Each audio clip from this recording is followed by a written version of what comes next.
Even all Marks here, back again with another video, back again with another Oculus Quest and Oculus Go comparison video, and we're checking out Racket Fury here. The graphics aren't that massively different. The main sort of difference, as you can kind of imagine in this, is the 6-DoF. So moving your hand around makes a massive difference. Look, I'm able to kind of duck, stand up, do all sorts of different things, lean in. On the Quest, but on the Go you're kind of limited to kind of just like a floating paddle, and you get kind of teleported around.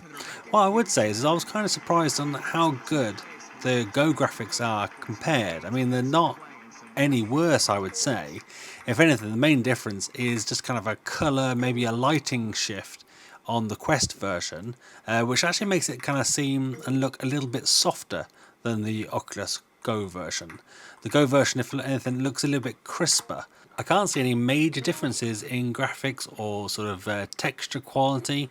Maybe there are some, I can't really see it. I guess the kind of anti-aliasing seems a little bit better. On the Quest you can kind of see a little bit of screen tearing. That's more kind of the way I recorded it, so kind of ignore that. But graphics wise, comparing the two, if you look at the kind of the waterfall in the background, that's exactly the same. I can't see a difference there.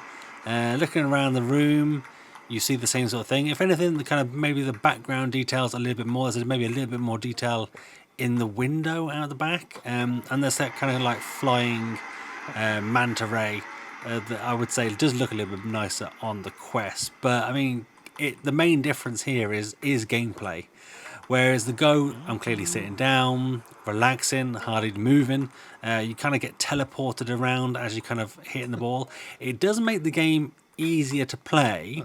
I was able to win against the AI in this one. I'm not very good at table tennis in real life, and I think that's why maybe I wasn't that good in the Quest version, because it is definitely a much more realistic version of table tennis. I mean, you're not still moving around too much, but you're definitely kind of leaning in left and right.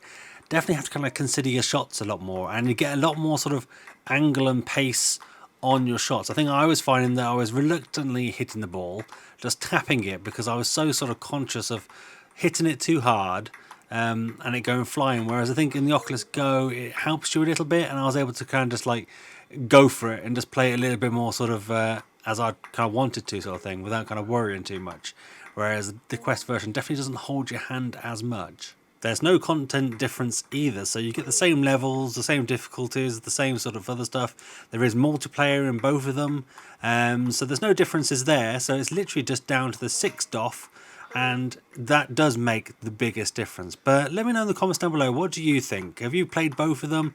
Does this kind of convince you on one version or the other? There is a sort of sizable price difference in the two. But yeah, let me know in the comments down below. But if you found this video useful, give it a thumbs up. If not, give it a thumbs down. That's fine, I'm big enough and ugly enough to take it. But do let me know in the comments down below why you didn't like it. I'll try and do better for next time. Become one of the Remarkables, hit that subscribe button and that notification bell to be notified when I next upload a video. And that's me done. I'm out. Have a paddle to the face high five.